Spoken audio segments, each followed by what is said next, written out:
Ok, bonsoir tout le monde, bonsoir à toutes et à tous. Merci beaucoup d'être là, d'être de plus en plus nombreux à nos rencontres, nos formations, d'être fidèles pour ceux qui reviennent, ceux et celles qui reviennent. Je suis Jean, je suis le directeur général de la Fédération Histoire Québec.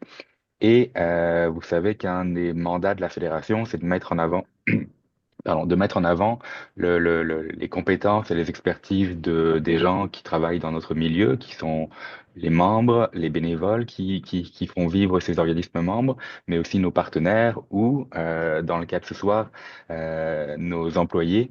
On a eu cet été la chance d'avoir Philippe Lefort qui était avec nous dans le cadre de son mandat avec Jeunesse Canada au travail pour accompagner les organismes membres à développer des activités jeunesse. Ça a permis d'avoir plusieurs rencontres d'accompagnement individuel avec les organismes, pardon, d'avoir également un guide qui a été présenté en septembre, qui est accessible pour les membres dans votre espace avec toutes les formations en arrêt écoute, dont la formation sur le développement d'activités jeunesse.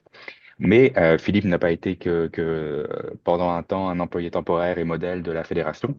C'est aussi un étudiant brillant en archéologie. Et au fur et à mesure de son contrat avec nous, on a pu voir qu'il y avait cette volonté de faire mieux connaître une facette de l'histoire et du patrimoine qui n'est pas forcément exploitée par toutes les sociétés qui sont membres chez nous et qui pourrait, de manière générale, bonifier la connaissance de l'histoire du grand public et bonifier vos pratiques et vos activités.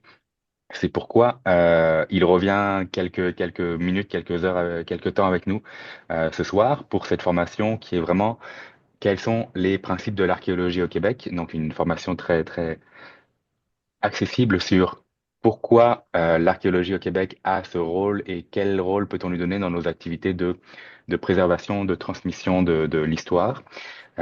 Et vous allez voir qu'à travers cette présentation, vous allez avoir des pistes en tant qu'organisme, en tant qu'acteur de l'histoire et du patrimoine, pour mettre en avant cette facette de votre histoire locale. La présentation devrait durer à peu près 30-40 minutes. Les questions sont les bienvenues au cours de la formation.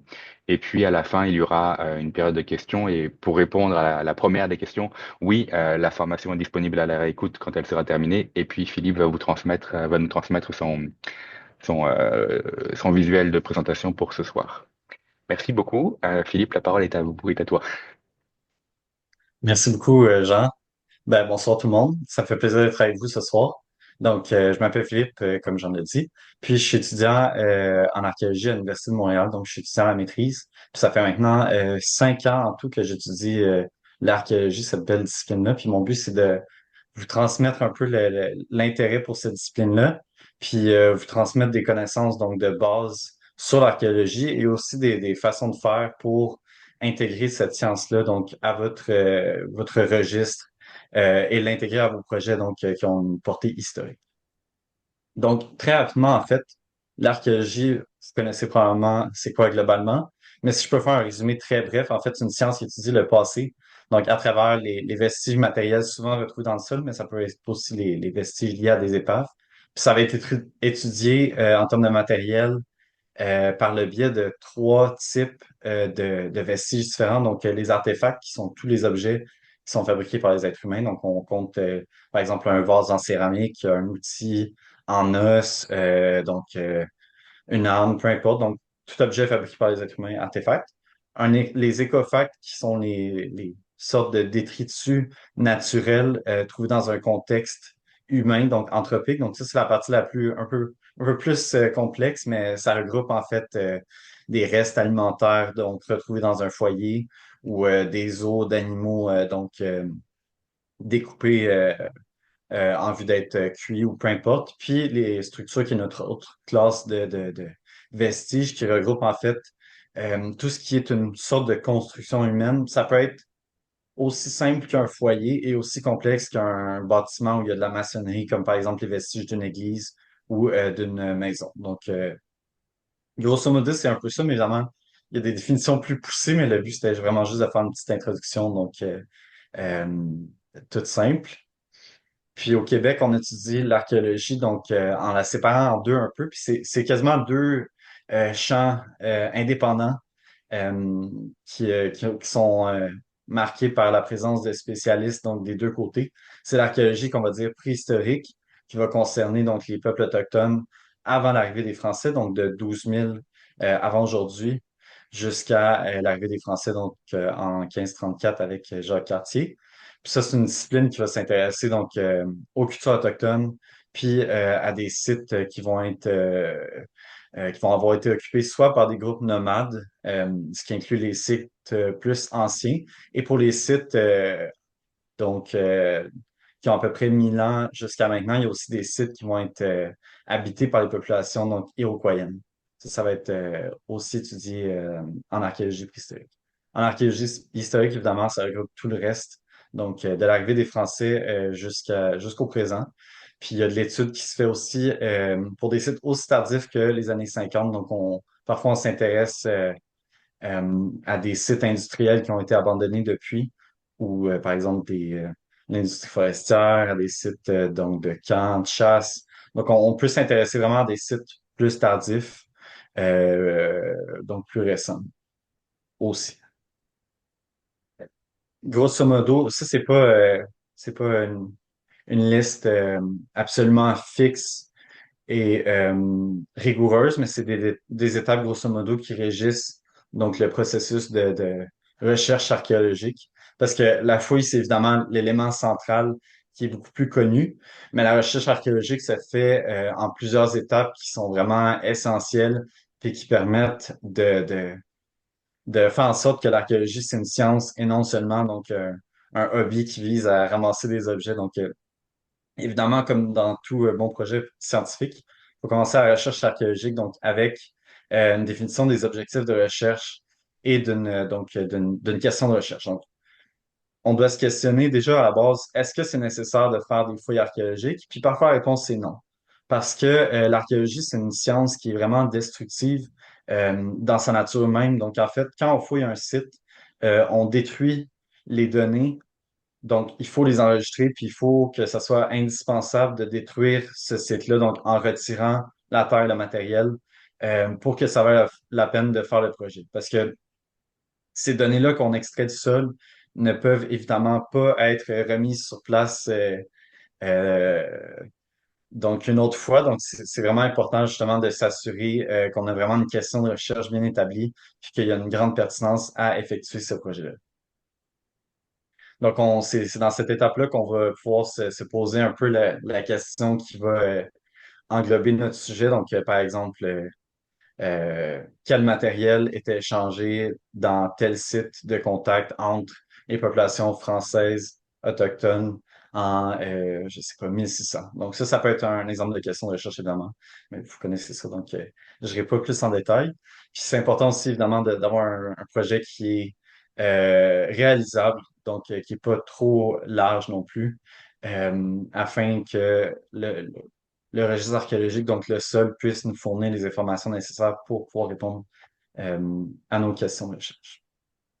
Une fois que c'est fait, en fait, on va pouvoir entreprendre donc une recherche documentaire. Donc, c'est le moment où on va en fait feuilleter la littérature scientifique, puis voir en fait ce qui a été fait, puis ce qui peut donc nous permettre de mieux entreprendre notre projet de recherche. On va donc pouvoir se baser sur des données historiques si le site qu'on veut étudier est un site de la période historique. Donc, on va pouvoir souvent regarder des cartes, des plans anciens, mais aussi des actes notariés. Puis, pour les sites plus récents, des photographies qui vont pouvoir nous indiquer donc l'emplacement d'un site, mais aussi donc les caractéristiques d'un site.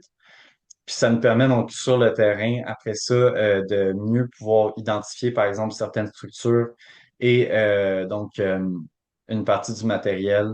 Donc, je dirais plusieurs aspects du site. Donc, ça va être important cette étape-là, justement, pour être sûr que quand on arrive sur le terrain pour faire nos fouilles, qu'on puisse vraiment savoir où s'enligner, en fait. Avant de faire la fouille archéologique, il y a toutefois une étape préliminaire qui est souvent faite, c'est l'étape de l'inventaire archéologique.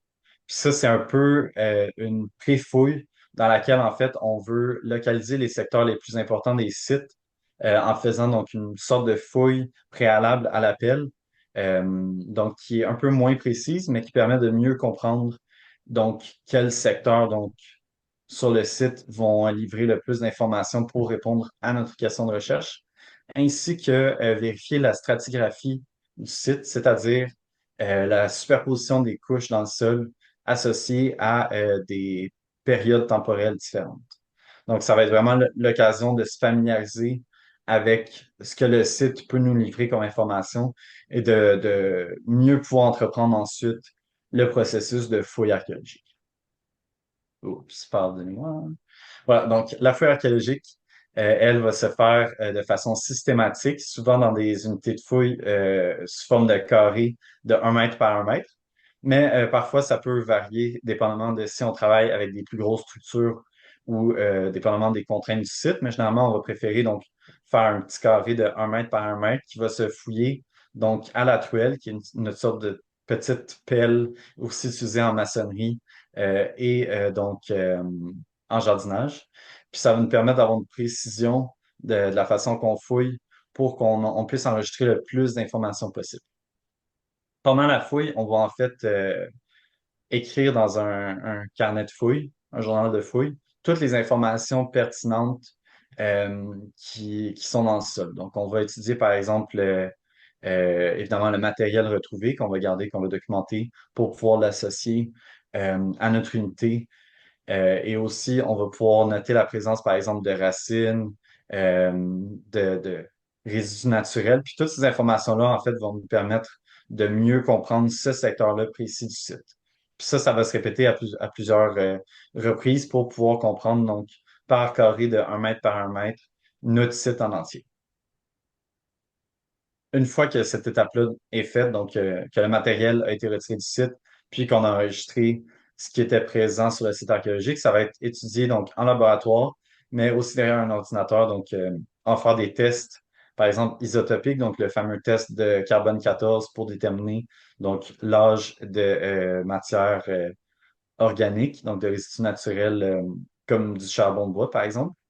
Puis, on peut aussi faire l'examen du matériel. Donc, pour le matériel lithique, donc les objets en roche, on va pouvoir faire, par exemple, de la tracéologie, qui est une méthode au microscope qui permet d'examiner les traces d'usure de ces objets-là.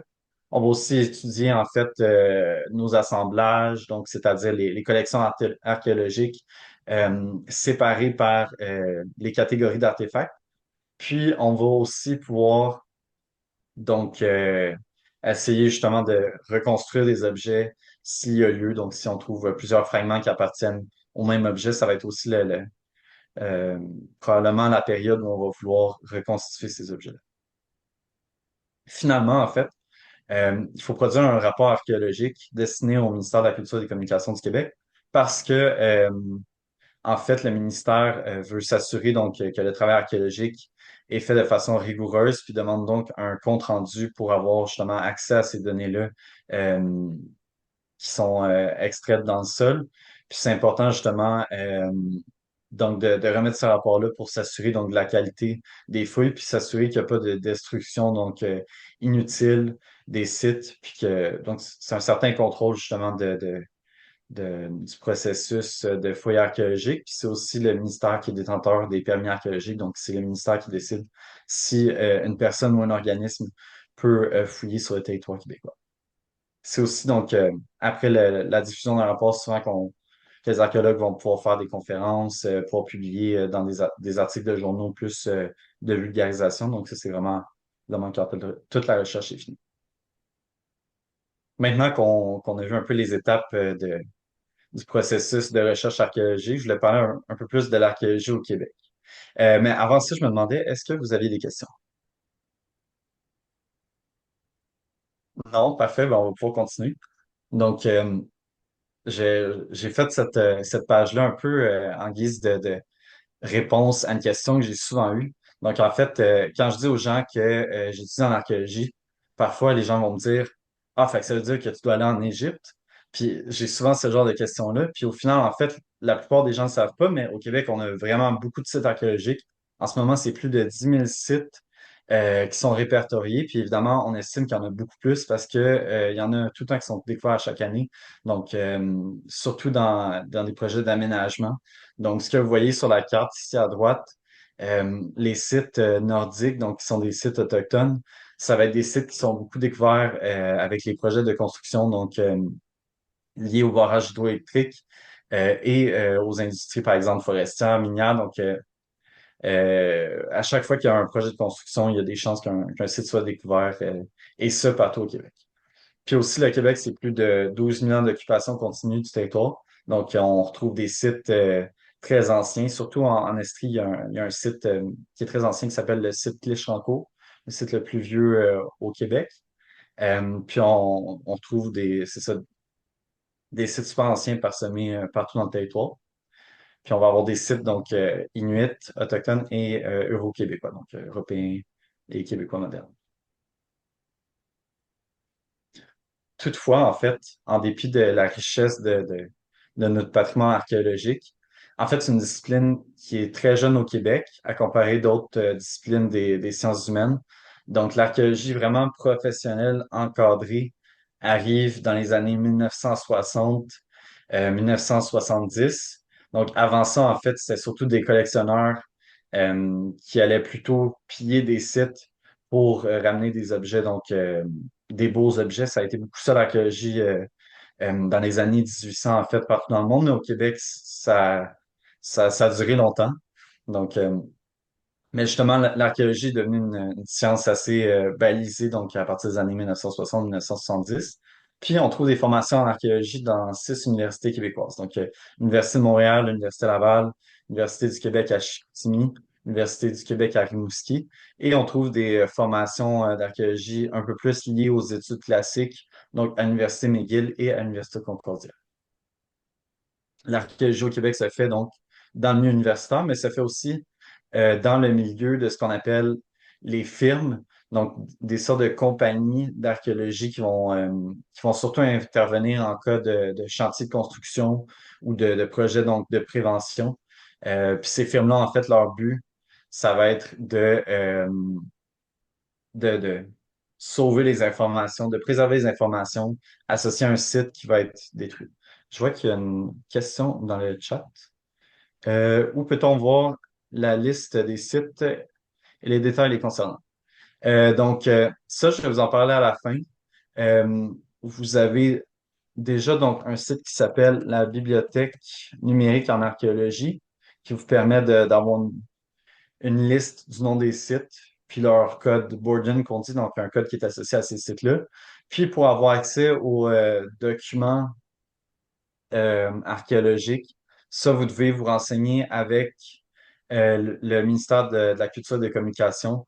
Il va voir, vous pouvez faire une demande au ministère, puis le ministère va pouvoir vous dire en fait s'il accepte ou pas votre demande. Donc, j'écris dans le chat justement le nom de ce site-là, la Bibliothèque numérique en archéologie. Puis donc, il y a un fichier Excel qui est accessible dans lequel vous pouvez avoir une liste de ces sites-là. Puis, donc, c'est ça, l'archéologie préventive, c'est ça, ça vise plus à, justement, son nom le dit, à faire un peu de la collecte d'informations avant la destruction de sites. Évidemment, ce type d'archéologie-là donc, est beaucoup plus précaire en raison du manque de financement généralement lié à cette sous-discipline-là. Donc, en fait, si les universités peuvent profiter souvent de grandes bourses octroyées par le gouvernement, en fait, l'archéologie préventive, c'est beaucoup plus contractuel en général, puis ça va être des contrats liés donc aux différentes compagnies de construction qui vont engager des archéologues, donc qui vont engager des firmes pour pouvoir fouiller sur le site. C'est des projets souvent qui ont moins de moyens puis qui ont une moins longue durée que les projets universitaires. Puis ça va être très varié comme type d'intervention. Donc, par exemple, parfois on va seulement faire donc un inventaire. Parfois, on va avoir le temps de faire des fouilles. Parfois, on va faire donc ce qu'on appelle une étude de potentiel, c'est-à-dire qu'on va pouvoir regarder sur un terrain si il y a beaucoup de chances qu'il y ait un site archéologique ou pas. Puis ça, parfois, ça va justement influencer.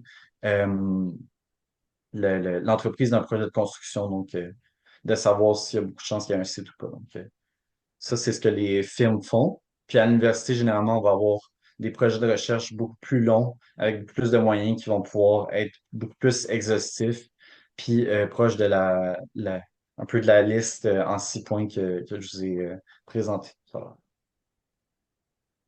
La situation, en fait, de l'archéologie au Québec est plus complexe, en fait, que ce que je vous ai dit. Puis il y a d'autres agents, évidemment, qui sont impliqués, donc les Premières Nations, les municipalités, les musées. Donc, tout ce monde-là, en fait, œuvre pour une partie différente de, de l'archéologie au Québec, puis ont des fonctions différentes. Donc, je n'expliquerai pas l'organigramme en détail, mais vous allez en avoir accès, vous allez y avoir accès quand je vais vous envoyer le document, mais grosso modo, c'est ça. Il y a beaucoup d'acteurs impliqués qui vont s'occuper de, de champs complémentaires pour l'archéologie.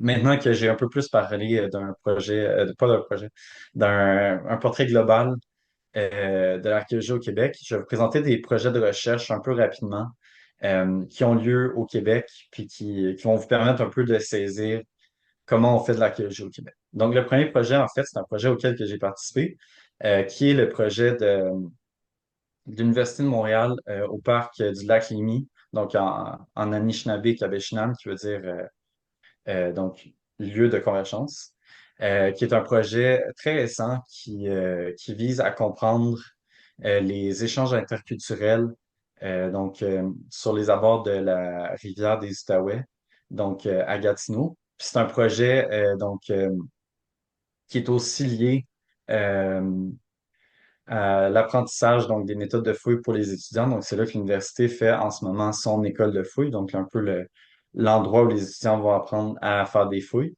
Puis c'est un projet qui vise à mieux comprendre en fait pourquoi ce lieu justement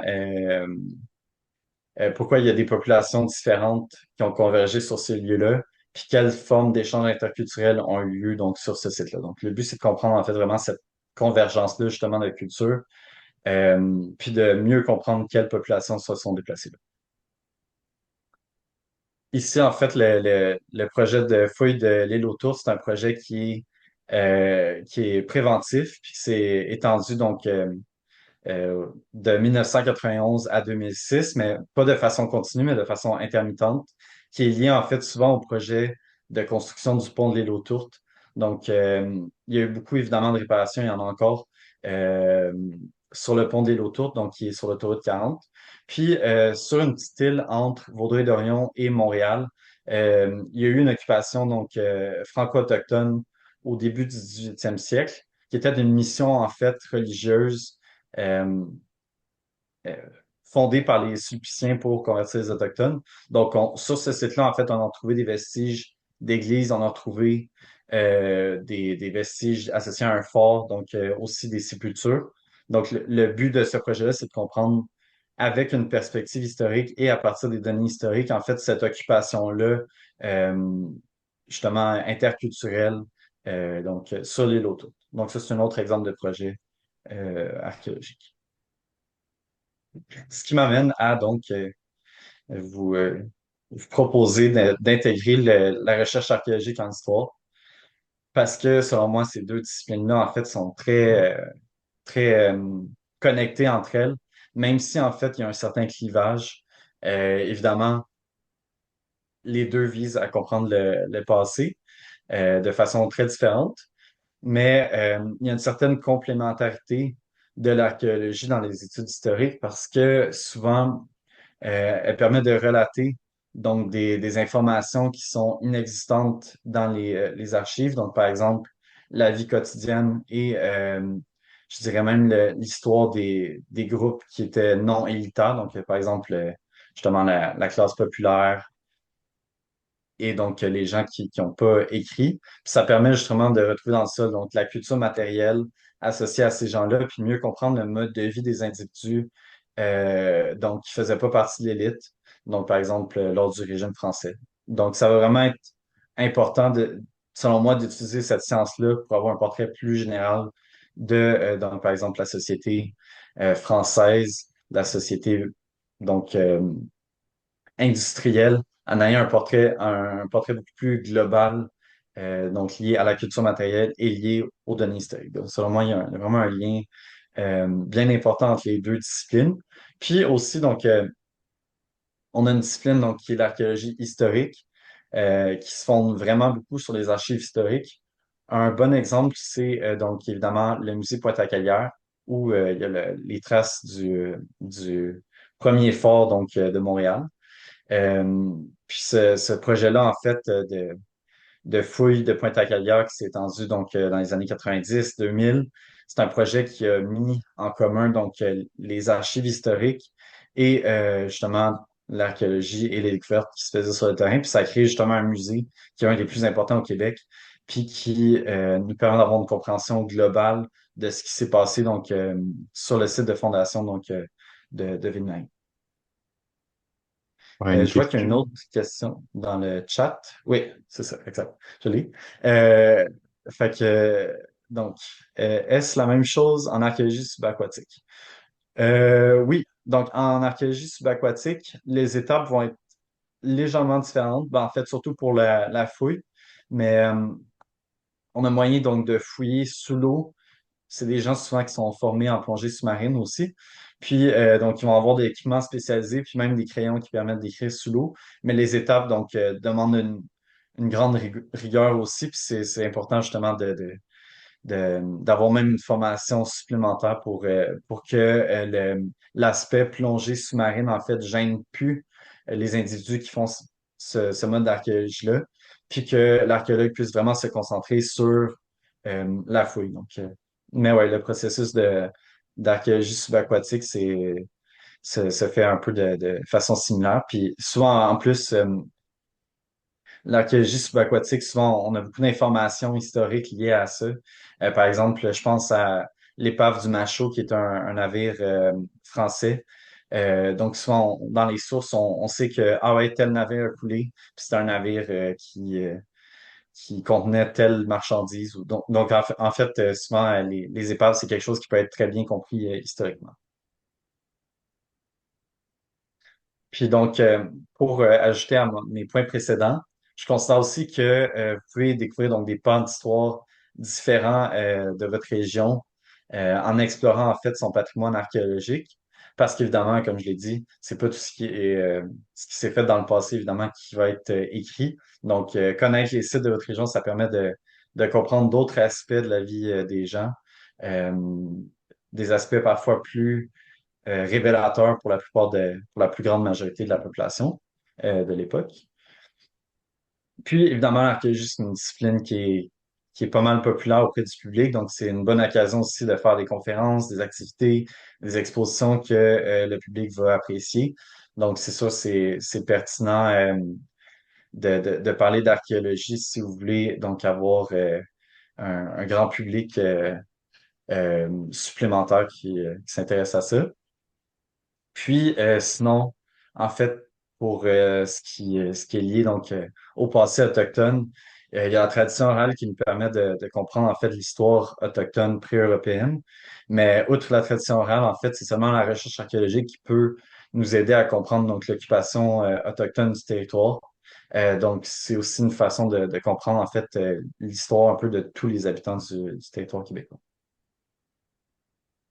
Donc, ici, en fait, je vous ai mis une liste de sites puis de ressources qui vont permettre d'étudier le patrimoine archéologique du Québec. Puis ça, c'est accessible à tout le monde. Donc, en fait, il y a un site qui s'appelle Archéolab que vous connaissez peut-être déjà, qui est une collection d'artefacts virtuels qui va aussi donc relater un peu l'histoire de certains sites. Puis, le but, en fait, de ce site-là qui a été fait en partie par le musée Pointe-à-Calière, c'est de justement vulgariser l'archéologie puis le matériel archéologique pour le public. Vous avez aussi évidemment le site du répertoire du patrimoine culturel que vous connaissez bien, qui est un site où d'autres sites justement vont être décrits, puis où le mobilier donc de site archéologique va être étudié, ben pas étudié, mais va être relaté donc pour le public aussi. Ah ouais, très bonne question. Si on trouve quelque chose, où le faire vérifier ou déclarer? Donc, en fait, chaque découverte archéologique faite au Québec devrait être, en théorie, reportée au ministère de la Culture et des Communications. C'est quelque chose qui se fait pas de façon systématique, malheureusement. Puis surtout, par exemple, dans le cadre de projets de construction où on veut fermer un œil pour pouvoir construire une maison ou un bâtiment de condo plus rapidement. Donc, c'est pas quelque chose qui se fait malheureusement systématiquement, mais normalement, on doit le reporter, donc écrire au ministère pour lui dire, donc, j'ai trouvé tel vestige sur mon terrain ou j'ai trouvé tel vestige. Donc, ça, c'est quelque chose d'obligatoire. Donc, j'ai une autre question. En tant que détenteur de fonds archéologiques dans nos collections, nous aimerions savoir si la législation permet d'élaguer certains artefacts issus de fouilles ou même diviser les fonds à d'autres institutions selon les thématiques. Euh, c'est une bonne question. Malheureusement, je suis pas familier avec l'aspect législatif tant que ça de l'archéologie. Donc, vous devriez, pour cette question-là, vous renseigner auprès du ministère de la Culture et de la Communication. Oui, Donc, ma compréhension du sort des artefacts archéologiques dans la loi sur le patrimoine culturel, c'est que, comme tu l'expliquais, tous les résidus, pas résidus, tout le résultat, pardon, des fouilles archéologiques appartient à l'État, donc leur sort doit être pris en conformité avec des décisions du ministère de la Culture. Donc effectivement, rapprochez-vous de votre direction régionale parce que, in fine, vous êtes les dépositaires de ce fonds, mais le propriétaire, c'est le gouvernement. Donc c'est le ministère qui pourra vous guider dans cette démarche de d'élagage qui doit correspondre bien sûr à vos propres ressources et à votre propre politique de conservation. Mais il y a cet aspect légal que le patrimoine archéologique est le patrimoine du gouvernement. Donc, il faut prendre en compte cet aspect-là dans vos démarches. tout à fait. Merci, Jean. Donc, en effet, c'est ça. Puis souvent, en fait, le gouvernement peut décider justement, comme tu dis, de ce qui va advenir des artefacts. Donc, ça d'ailleurs, ça peut créer des frictions avec certaines communautés. Donc, parfois les communautés autochtones, parce que c'est une question compliquée. Donc, à qui appartiennent les objets? Donc, aux communautés euh, pour qui les ancêtres, en fait, de ces communautés-là ont peut-être fait ces objets-là ou au gouvernement. Donc, ça peut créer certaines frictions, mais en effet, le gouvernement est propriétaire. On le voit récemment avec les collections archéologiques de la ville de Québec qui partiraient qui sont sur le point de partir à Gatineau dans un dépôt fédéral. Euh, donc, tu as déjà fait un tour sur que faire en cas de découverte fortuite Mhm. et comment faire une déclaration. Moi, ce Oui. qui m'intéresse, parce que comme nos membres, on défend le patrimoine, euh, il va souvent être dans une situation très urgente de faire ce que tu as appelé des fouilles préventives. Est-ce que c'est le terme quand Ouais. on interrompt un chantier de démolition ou de Mhm. reconstruction, des historiens, des archéologues lèvent la main pour dire il y a une occupation qu'on suppose être de telle année. Comment on peut solliciter ce genre de fouilles préventives dans le cas d'un bâtiment ou d'un site qui est menacé de transformation radicale et quel délai ça donne à la recherche? Donc, ça va vraiment dépendre je dirais, de l'accord entre la firme qui va faire cette intervention-là et donc le, le groupe qui est contracteur, par exemple. Mais généralement, ça va être en fait, c'est que les groupes donc, qui vont entreprendre un projet de construction, Mhm, de démolition, euh, est dans l'obligation de faire appel à des archéologues pour fouiller un site s'il y a des découvertes donc, qui sont faites sur le site. Donc, c'est pour ça que tantôt, je disais que c'est pas toutes les découvertes qui sont donc relevées parce que, évidemment, c'est des dépenses de plus pour les contracteurs. Donc, parfois, on va justement fermer un œil mhm, sur mhm, mhm. les artefacts qui sont trouvés dans le sol pour pas justement avoir à payer une firme. Mais si c'est un projet qui est fait dans bonne et due forme, généralement, on va dire aux archéologues, vous avez engagé, donc, qui sont dans une firme, on va leur dire, donc, vous avez un mois pour enregistrer le site, puis après ça, le projet de construction, va reprendre son cours. Donc, en fait, souvent, c'est des délais même qui peuvent être parfois plus courts. C'est des tout petits délais.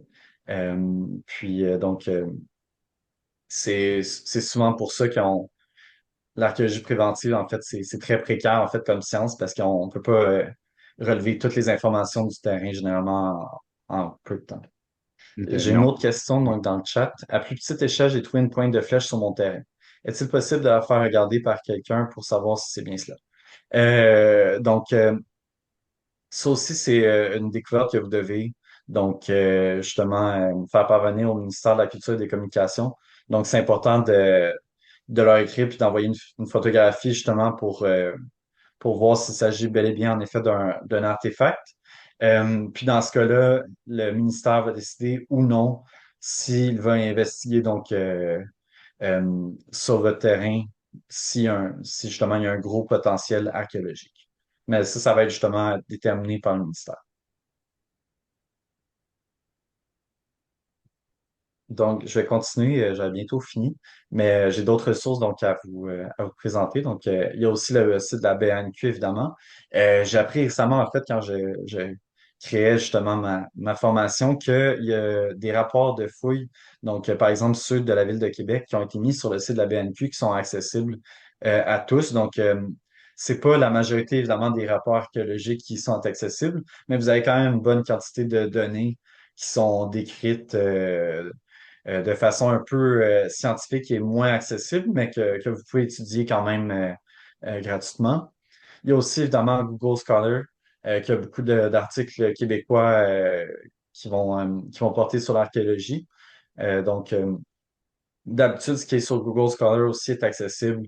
Même si vous n'avez pas de proxy, d'accès aux articles scientifiques, généralement, vous allez quand même pouvoir avoir accès. Puis, il y a le site des thèses du Canada, où en fait, il y a toutes les thèses et mémoires des étudiants du deuxième et troisième cycle, où vous pouvez aussi recueillir des informations sur sur l'archéologie au Québec et au Canada. Ce qui m'amène à la fin de ma présentation. Je me demandais si vous aviez des questions auxquelles je peux répondre.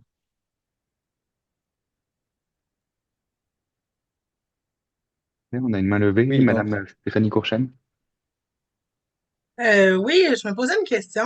Moi, je suis déjà convaincue que l'archéologie, elle a sa place avec les sociétés d'histoire, etc. Je me disais, si, je voulais ton opinion, est-ce que tu penses qu'il y a un moyen pour que ça aille dans les deux sens, que les archéologues ils soient aussi sensibles aux documents qui se trouvent dans les sociétés d'histoire, aux archives, parce que et c'est deux mondes qui, justement, que tu disais tantôt, qui ne semblent pas beaucoup se parler. Donc, on peut être sensible à l'archéologie, mais est-ce que tu as un truc pour que les archéologues soient sensibles aussi à ce qui se trouve dans nos centres d'archives? mhm. Ça va être vraiment justement où entre en jeu l'archéologie historique.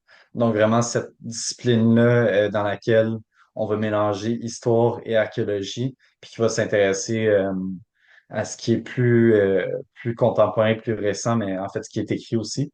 Euh, Par contre, l'archéologie historique va parfois justement étudier à l'intérieur d'elle-même justement ces données-là historiques sans passer par les sociétés d'histoire puis les centres d'archives.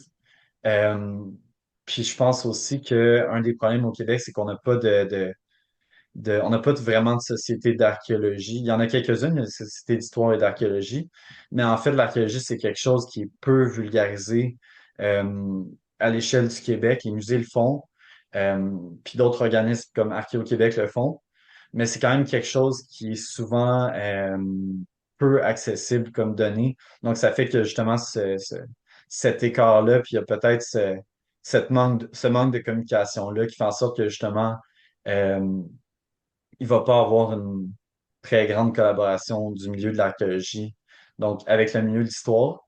Mais je sais que généralement, les firmes vont être plus sensibles à ce qui est des sociétés d'histoire. Puis il va y avoir généralement un peu plus de communication liée, je dirais, au projet d'archéologie préventive.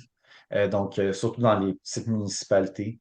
Puis je sais que par exemple, quand il y a une bonne communication aussi entre la municipalité, la firme et la société d'histoire, ça peut donner des beaux résultats. Donc, par exemple, la ville de Longueuil se développe au niveau de l'archéologie, puis je sais qu'il y a une bonne communication, puis un bon processus de vulgarisation, puis un peu une sorte de communication interdisciplinaire qui s'opère à Longueuil. Mais il faudrait que plus de, de, de groupes qui font de l'archéologie, évidemment, s'intéressent euh, au centre d'archives et justement aux sociétés historiques. C'est un problème, en effet. Merci. Bienvenue.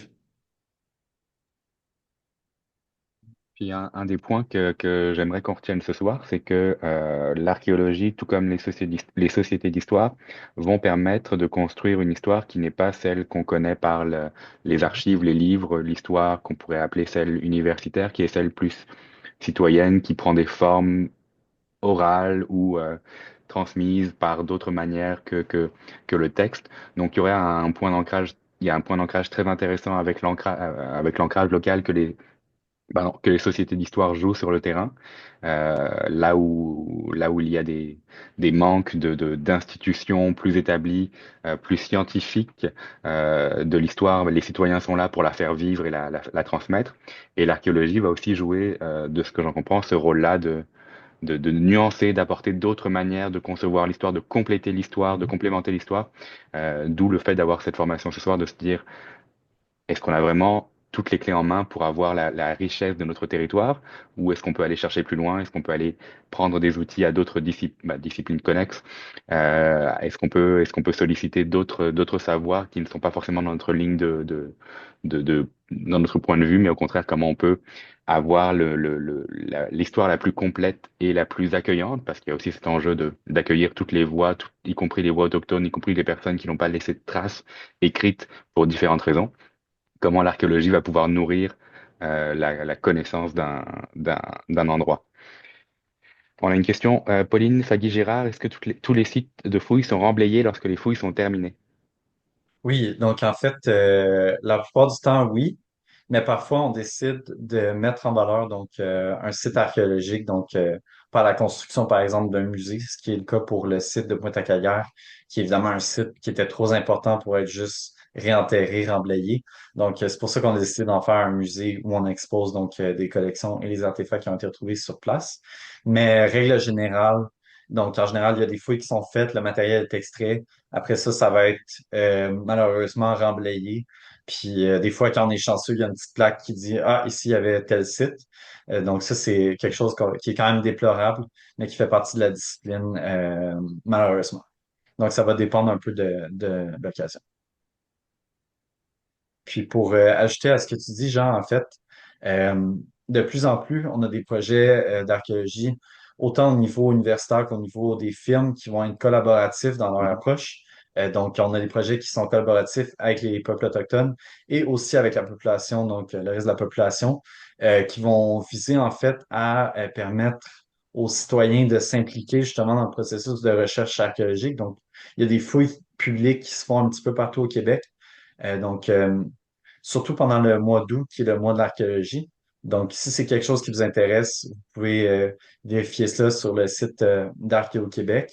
Mais c'est une façon, en fait, justement, d'impliquer les citoyens à travers la recherche archéologique, puis de permettre justement une connexion entre la population et justement son passé, donc de façon plus directe que par des simples documents de vulgarisation. Donc, c'est des initiatives qui sont encore naissantes puis qui sont pas encore assez développées, à mon avis. Mais de plus en plus, il y en a. Puis ça permet justement de démocratiser cet accès-là, c'est ça, à la recherche archéologique et aux données archéologiques. Est-ce qu'on a d'autres questions, commentaires, retours d'expérience? Je vois des gens qui sont avec des sites archéologiques à Chambly notamment, qui peuvent avoir vécu ce genre de difficultés et d'enjeux. Sur la question du remblaiement, ça va aussi jouer sur la diffusion ou non des rapports, parce que si je comprends, si un site archéologique n'est jamais tout à fait épuisé, d'où l'intérêt pour le gouvernement de taire parfois certaines informations pour éviter qu'on localise un site archéologique qui pourrait être pillé et qu'on perde tout cet aspect du contexte archéologique, du contexte de la fouille qui serait desservi parce que certains pilleurs pourraient profiter juste de la vente d'objets sans s'intéresser aux méthodes. Oui, Caroline Cudia, est-ce qu'elle est encore là? Est-ce que tu levais la main ou Oui, c'était... Oui. oui, c'était pour une question. Alors, bonjour Philippe. Merci pour ta Euh, très belle présentation. Ça donne le goût de s'en aller en archéologie. Moi, je me demandais, est-ce que, puis c'est pas une colle, là, je me demandais, quel est le site le plus ancien jusqu'à maintenant qu'on a découvert au Québec avec l'apport de l'archéologie? Ouais, C'est ben, ma c'est une bonne question. question, Caroline, ouais. C'est le site Clich-Rancourt Mamsalabika, qui est un site en Estrie, donc dans la région de Lac-Mégantic. Puis c'est un site en fait qui date donc d'il y a 12 000 ans. Puis c'est un site qui a été donc habité par les premiers humains qui sont allés sur le territoire québécois puis qui ont profité de la fonte des glaciers dans le sud du Québec pour justement s'installer, puis en fait, sûrement en suivant justement les proies, donc les grands mammifères qui vivaient donc à l'époque. Donc, ce site-là a livré justement des artefacts qui sont très, très anciens. Puis c'est un site qui a été habité pendant quand même longtemps aussi. Donc, c'est ça, en Estrie.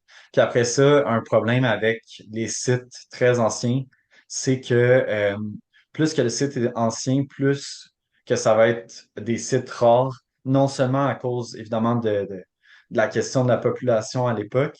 Donc, c'est sûr que quand les premiers humains sont arrivés, c'est pas des groupes gigantesques, donc c'est sûr qu'on va trouver moins de sites de cette époque-là. Mais c'est aussi en raison de la taphonomie en fait, la dégradation donc, des sites archéologiques à travers le temps à cause des sols. Donc, en fait, les sols ont une acidité. On a aussi beaucoup de gel déjà au Québec, puis ça contribue en fait à un peu l'effacement de ces sites-là. Donc, les sites très, très anciens, comme celui justement dont j'ai parlé, Clichy-Rancourt, même Salbika, sont très rares. Donc, en fait, on a comme des fois des sauts dans le temps qui font que certaines périodes entre il y a 12 000 ans puis aujourd'hui sont un peu floues dans notre compréhension de l'occupation du Québec. Merci Philippe. Ben, euh, On a une question de moi qui est plus pour faire de l'esprit de bottine. Qu'est-ce qu'on va appeler archéologie? Jusqu'à quelle période on peut parler d'archéologie? Tu parlais des années 50. C'est l'archéologie la plus contemporaine. On va passer cette question. La plupart des commentaires, c'est pour continuer à inviter ce rapprochement, cette porosité entre les différentes sciences historiques que sont l'histoire, la généalogie et l'archéologie. Christine demande, existe-t-il une liste de conférenciers en archéologie qu'une société d'histoire pourrait inviter pour donner une conférence? Là, je remets mon chapeau de directeur, puis je vous rappelle que la fédération tient un répertoire de ces conférenciers. Donc, si jamais vous-même euh, êtes conférencière ou conférencier en archéologie et souhaitez proposer cette offre-là à nos membres et que vous êtes membre individuel, c'est tout à fait ouvert. Et si vous êtes une société d'histoire qui cherchez à bonifier son offre de conférence. C'est quelque chose que vous pouvez trouver dans le site officiel Histoire Québec à la partie répertoire. Est-ce que, Philippe, il y a des conférenciers qui interviennent en archéologie qu'on peut solliciter? Je sais qu'il y en a eu mhm. plusieurs pour nos congrès qui sont venus, qui viennent de Parc Canada, qui sont vraiment identifiés comme des archéologues. Est-ce que tu as d'autres pistes pour bonifier la programmation des organismes membres? Mhm, tout à fait. Donc, en fait, bon, on a déjà beaucoup, je pense, comme tu disais, dans la liste de nos conférenciers, puis en fait, dans les sociétés d'histoire, des gens qui s'intéressent à l'archéologie, qui connaissent bien l'archéologie. Donc, ça, c'est certain qu'il y a des gens qui vont être qualifiés, qui vont pouvoir parler d'archéologie. Sinon, en fait, ça, c'est un peu plus difficile, mais vous pouvez vous adresser aux firmes, vous pouvez écrire aux firmes si vous cherchez des conférenciers. Surtout, par exemple, si donc il y a un site qui vous intéresse puis que vous voulez donc diffuser au public.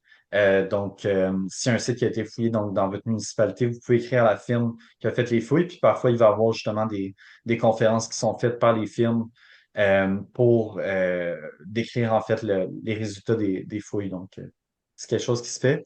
Sinon, évidemment, toutes le personnel académique, les professeurs, les étudiants, les chargés de cours, mais ça, c'est des gens qui sont évidemment beaucoup plus difficiles à rejoindre. Mais il y en a qui sont plus impliqués dans la vulgarisation, donc vous pouvez toujours essayer de contacter donc les gens du milieu universitaire aussi pour donner des conférences. Une autre Mhm. question. Vas-y. Donc, est-ce qu'il y a des rencontres et des visites avec des groupes de membres des sociétés en archéologie? Tout ce qui est relié généralement euh, à la diffusion de l'archéologie et, je dirais, à tout cet aspect-là entre le lien public et archéologue va se faire dans le cadre du mois d'archéologie, donc le mois d'août. Donc, restez aux affûts, donc généralement dès la moitié à peu près du mois de juillet, sur le site Mois de l'archéologie, donc sur la page d'Archéo-Québec. Vous allez avoir une liste justement de différentes visites de sites, de rencontres, d'activités inédites souvent pour ce qui est de l'archéologie au Québec. Parfois, les musées aussi vont avoir des événements qui sont concentrés sur l'archéologie, donc vous pouvez aussi regarder les sites web des musées comme le musée Pointe-à-Calière, le musée Roussillon, euh, puis aussi d'autres musées comme le musée Pointe-du-Buisson. Donc, on a quand même pas mal de musées d'archéologie au Québec. Merci beaucoup. Avons-nous d'autres questions, commentaires, interventions? Documents et livres. Ok. Oui, est-ce que tu as des documents à conseiller, documents ou livres incontournables pour la science archéologique du Québec? Malheureusement, en fait, on a vraiment pas beaucoup de livres qui sont très accessibles niveau, niveau vulgarisation en archéologie. Puis la plupart des monographies qui sont faites par des universitaires pour des universitaires. Donc, ça, c'est un gros Mhm. problème. Mais on n'a pas vraiment de gens qui vont tant que ça écrire des livres plus simples à lire, plus agréables à lire euh, en archéologie.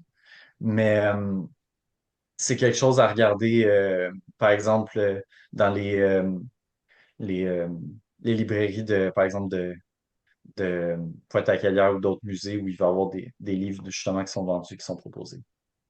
Oui, André Oui, Gousse. donc Justement, pour faire un peu de millage sur ce que Philippe énonce, il y a en fait, je pense que c'est une série de 4 ou 5 livres qui a été éditée récemment au cours des dernières années, entre autres avec Pointe-à-Calière et la Société des archéologues du Québec, si je me souviens bien, qui couvrent des thématiques par rapport à l'archéologie au mhm. Québec sur l'air, le feu, la terre, l'eau, qui permettent justement de passer à travers toute l'histoire de la présence humaine au Québec et d'être capable justement de voir un peu comment le feu, par exemple, s'intègre à travers les sociétés autochtones préhistoriques ou de façon plus moderne jusqu'à des opérations de forge relativement récentes.